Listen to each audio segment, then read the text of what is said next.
a quixotic archaeologist with a beautiful wife directing 150 rebellious workmen on the exotic Turkish landscape could hardly prevent his work becoming public, even in those early salad days of the sensational press. The open-air archaeologist would become the public property of the newspaper audience. Now the explorer of the past had to forsake the library in the museum, go to distant places, and move heavy objects up and out into public view. His success would be judged not only by academicians, but by impatient millions.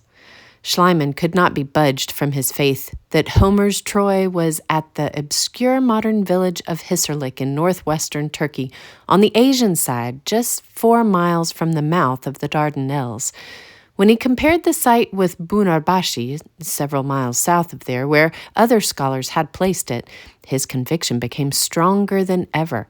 But Schliemann's chosen site was privately owned.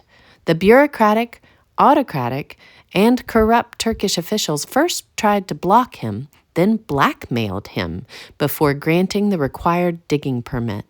Excavation at Troy would be paid for entirely by Schliemann, who considered it a privilege to spend his fortune in this way. He never complained of the expense, but was prudent and businesslike. In September 1871, hiring a crew of 80 laborers, he began digging into the mound at Hissarlik. Precisely according to plan, he found layer after layer of cities and fortifications, one below another. He knew that as he dug, he was destroying monuments of a more recent era, but his destination was Troy, 23 feet below the surface, and stretching down to 33 feet, he found ruins of a city he believed to be Troy. He impulsively identified everything he had hoped to find: remnants of the Temple of Athena, the main altar for sacrifices, the great tower, houses, and streets, all just as described in the Iliad. In early May 1873, as his workmen were digging out the top of the ancient wall, Schliemann himself spied a shiny gold object. As he recalled 7 years later in his own melodramatic account, "In order to secure the treasure from my workmen and save it for archaeology, it was necessary to lose no time.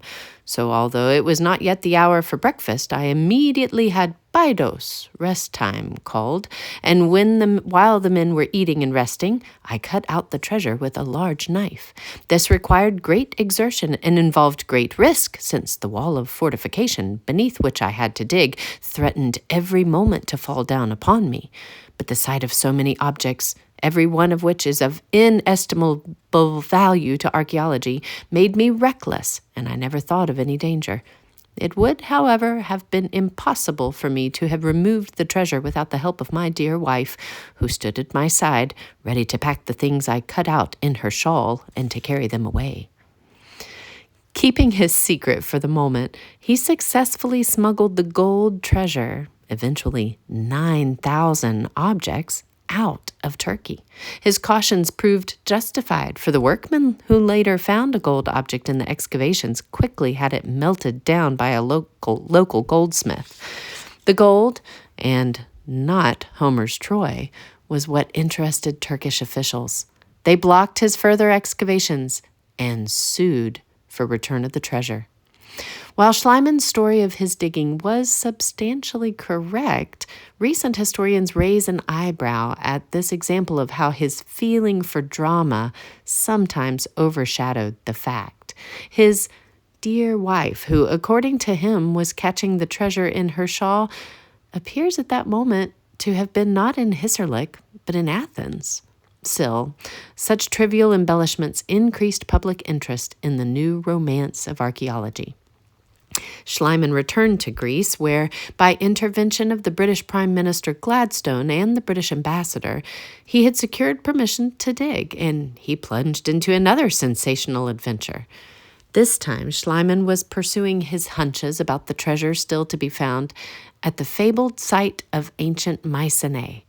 There, he insisted, was the buried treasure of Agamemnon. And there, too, he had been guided by his reading to dissent from the accepted scholarly view.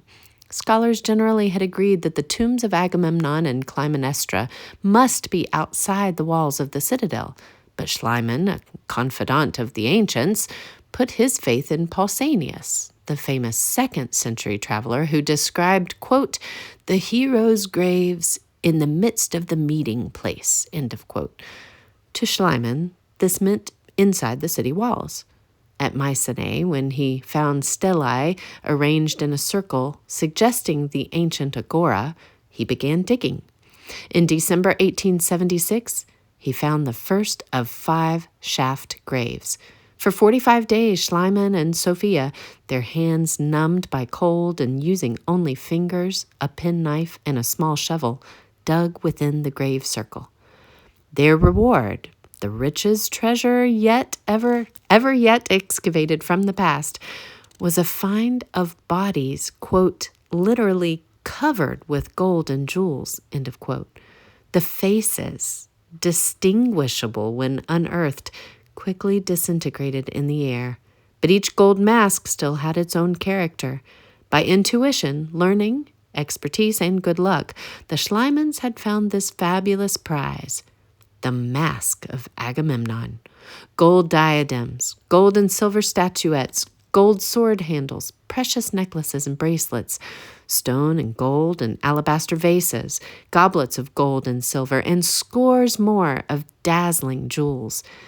Not one to hesitate at a moment of drama, Schliemann telegraphed to King George of Greece, quote, it is with extraordinary pleasure that I announce to your majesty my discovery of the graves which, according to tradition, are those of Agamemnon, Cassandra, Eurymedon, and their comrades, all killed during the banquet by Clytemnestra and her lover Aegisthus.